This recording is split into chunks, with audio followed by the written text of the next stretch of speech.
اعمال میں بھی اللہ تعالیٰ نے بعض اعمال کو بعض اعمال پر فضیلت دی ہے. اسی طرح قرآن مجید کی بعض آیات کو بعض پر فضیلت دی گئی. حالانکہ کلام سارا اللہ سبحانہ وتعالیٰ کا ہے، لیکن بعض حصہ بعض سے زیادہ برکت والا ہے. حالانکہ سب میں ہی خیر ہے، سارے میں خیر ہے. تو اسی میں سورۃ الفاتحہ کا ایک خاص مقام ہے. اور سورۃ الفاتحہ جو ہے اس کو سورۃ شفا بھی کہا گیا ہے، رقیہ بھی کہا گیا ہے. اس کو ہر نماز میں پڑھنے کو واجب قرار دیا گیا ہے. اور پھر اس کو پڑھ کر اگر دم وغیرہ کیا جائے تو وہ بھی فائدہ مند ہوتا ہے. اور تجربے سے یہ بات ثابت ہے. جب صحابہ کرام میں سے کسی ایک نے راستے میں کسی سفر کے دوران ایک قبیلے کے سردار کو جو بچھو کاٹ گیا تو اس پر دم کیا تو اس کو آرام آ گیا، جبکہ اس کو کسی اور چیز سے فائدہ نہیں ہو رہا تھا. تو اب یہ جو خصوصیت سورۃ الفاتحہ کے اندر ہے وہ کسی اور حصے میں اس طرح نہیں ہے. اسی طرح سورۃ البقرہ کی آخری 2 آیات بھی بہت اہمیت کی حامل ہیں. اور ان کی ایک فضیلت جو یہاں پتہ چلتی ہے کہ ان کو پڑھ کر اگر کوئی شخص دعا کرتا ہے تو وہ دعا قبول ہوتی ہے.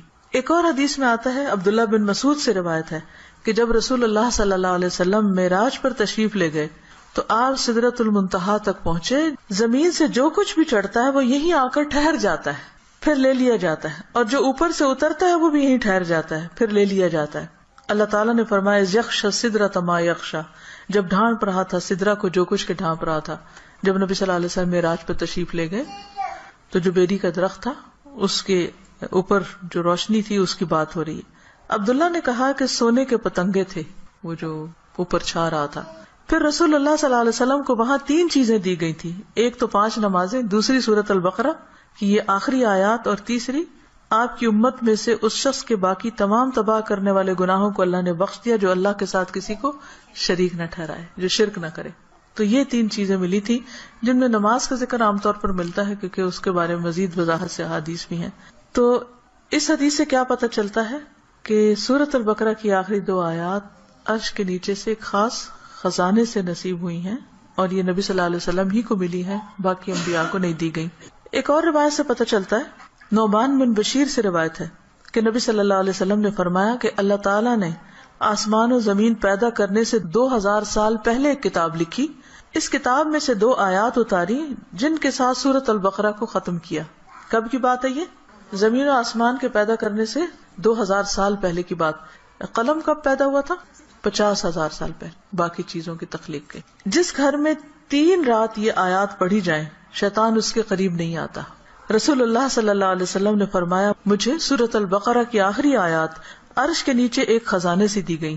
مجھ سے پہلے یہ آیات کسی نبی کو نہیں دی گئی، یعنی یہ آپ کی خاص خصوصیت ہے کہ آپ کو یہ نصیب ہوئی.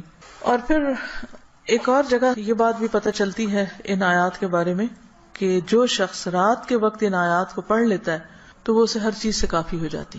تو آپ اس کو اپنی عادت بنا سکتے ہیں، رات کو سونے سے پہلے پڑھ لیں، یا کسی نماز میں پڑھ لیں، مغرب یا عشاء کی نماز میں پڑھ لیں، یا ویسے ہی بیٹھ کے پڑھ لیں، کیونکہ ان کی فضیلت بہت زیادہ ہے. تو ان آیات کا ترجمہ جو ہے وہ آپ دیکھ سکتے ہیں قرآن پاک ترجمے والے سے. لیکن یہ ہے کہ جو خاص بات ان آیات میں کی گئی ہے، پہلے تو اس میں ایمان پر بات ہے کہ رسول خود بھی ایمان لائے ہیں اور سارے مومن بھی. کن کن چیزوں پر؟ اللہ پر، ملائکہ پر، کتب پر، رسول پر. دوسری اہم بات لا نفرق بین احد من رسلہ، کہ ہم رسولوں کے درمیان فرق نہیں کرتے. فضیلت جو اللہ نے ان کو دی وہ اللہ ہی نے دی، لیکن ہمارا کیا فرض بنتا ہے کہ سب پر ایمان لائیں. اور پھر صحابہ کرام نے کیا کہا؟ وقالوا سمعنا واطعنا، کہ ہم نے سنا اور ہم نے اطاعت کی، ہم ایمان لے آئے اور جو کچھ ہمیں کہا جائے گا ہم اس کو مانتے ہیں. ہمیں اس کے بدلے کیا چاہیے؟ غفرانک، تیری بخشش چاہیے. یعنی بندہ اللہ کی بات مانتا ہے اور اللہ تعالیٰ اس کے ساتھ بخشش کا وعدہ کرتا ہے. ربنا والیک المصیر. اور یہ بخشش کیوں ضروری ہے کہ اللہ تعالیٰ ہم کو معاف کر دے؟ کیونکہ ہم نے اللہ کی طرف پلٹنا ہے، لوٹنا اسی کی طرف، رجوع اسی کی طرف. پھر فرمایا کہ لا یکلف اللہ نفسا الا وسعها، ہر بندے سے حساب اتنا ہی ہے جتنی وہ استطاعت رکھتا ہے، اسی کا مکلف ہے، اس سے زیادہ اس سے نہیں پوچھا جائے گا. چاہے جسمانی صحت ہو، چاہے مال ہو، چاہے اولاد یا عقل یا کچھ بھی، تو ہر شخص کا حساب اتنا ہی ہے. لہا ما کسبت وعلیہا ما اکتسبت، اسی کو ملے گا جو اس نے نیکیاں کی اور اسی کے ذمہ ہے وبال جو اس نے غلط کام کیے. فائدہ بھی اسی کا اچھے کام کرنے کا، نقصان بھی اسی کا غلط کام کرنے کا. تو پھر ہم دعا کیا کرتے ہیں؟ ربنا لا تؤاخذنا ان نسینا او اخطانا، اللہ اگر ہم بھول جائیں یا ہم سے خطا ہو جائے تو ہمیں پکڑنا نہیں، مؤاخذہ نہیں کرنا. ربنا ولا تحمل علینا اصرا کما حملته علی الذین من قبلنا اللہ ہم پر وہ بوجھ نہ ڈالنا جو ہم سے پہلے لوگوں پہ ڈالا. یعنی ان کی شریعتیں جو تھی وہ مشکل تھی, ہماری شریعت بہت آسان ہے. مثلا نبی صلی اللہ علیہ وسلم جب حج پہ تشریف لے گئے تو آپ نے کچھ ریچولز کی ایک ترتیب بتائی, لیکن چونکہ کراؤڈ بڑا تھا تو اس ترتیب میں کچھ لوگوں نے فرق کر دیا. کیا تھا کہ جیسے آپ پہلے رمی جمار کریں, پھر اس کے بعد سر منڈائیں, پھر اس کے بعد احرام کھول دیں, لیکن کچھ لوگوں نے اس ترتیب کو آگے پیچھے کر دیا. تو اس پر آپ نے فرمایا لا حرج, لا حرج, کوئی حرج نہیں, کوئی نقصان نہیں. تو یہ ہمارے دین کی ایک سہولت ہے, آسانی ہے. تو یہاں دعا یہ مانگی جا رہی کہ اللہ جس طرح پچھلے لوگوں کے اوپر پابندیاں لگ گئی تھی یا ان کو کچھ مشکلات ہوئی تھی تو ہمیں اس سے محفوظ رکھنا. ربنا ولا تحملنا ما لا طاقت لنا بہ, اللہ ہمارے اوپر ایسا بوجھ نہ ڈالنا جس کی ہمیں طاقت نہیں. اب دیکھیے کہ اگر ہم امن سے ہیں, سلامت ہیں, ہم سانس لے رہے ہیں, کھا پی رہے ہیں, جس کا مطلب اللہ کی رحمت ہے ہم پر. کوئی بھی چیز آپ دیکھیں کہ کسی وقت بھی آؤٹ آف کنٹرول ہو سکتی. سورج کسی وقت آؤٹ آف کنٹرول سے, ستارے آپس میں ٹکرا سکتے ہیں, زمین کے اندر سے لاوا ابل سکتا ہے, زلزلہ آ سکتا ہے, انسان کسی کام کرنے کی سکت نہ رکھے, بیٹھے بٹھائے اس کو کچھ ہو سکتا ہے, اس کے بولنے کی قوت, اس کے دیکھنے کی, اس کے سننے کی کچھ بھی چھن سکتی ہے. تو اللہ تعالیٰ سے ہم دعا کرتے کہ یا اللہ ہم پر وہ بوجھ نہ ڈال جس کے اٹھانے کی ہمیں سکت نہیں, یعنی ایسی کسی آزمائش میں نہ ڈالنا کہ جس سے ایمان جانے کا خطرہ ہو. کچھ دن پہلے مجھے کسی نے فون کیا اور بتایا کہ فلاں جگہ پر جو لوگ قید ہوئے تھے ان میں سے ایک کو 40 سال کی قید بامشقت کی سزا سنائی گئی. جگہ کا نام میں ویسے نہیں لے رہی کہ پھر پن پوائنٹ ہو جاتا ہے کہ کہاں کی بات. تو میری بیٹی نے کہا کہ میرے ذہن سے یہ بات اتر ہی نہیں رہی, کیونکہ جو اس آدمی کی بیوی تھی اس نے فوراً ہی خلا لے لی کہ میں تو اتنا ویٹ نہیں کر سکتی, اور حالانکہ اس کی بچی بھی تھی چھوٹی. اور 40 سال تک کون جیتا ہے ماں باپ میں سے, بہن بھائیوں میں سے, کہ جو اس کو پیچھے ملنے کے لیے جائیں, اور سزا بھی کوٹڑی کی سزا ہے کیونکہ تکلیف دہ قسم کی سزا ہے.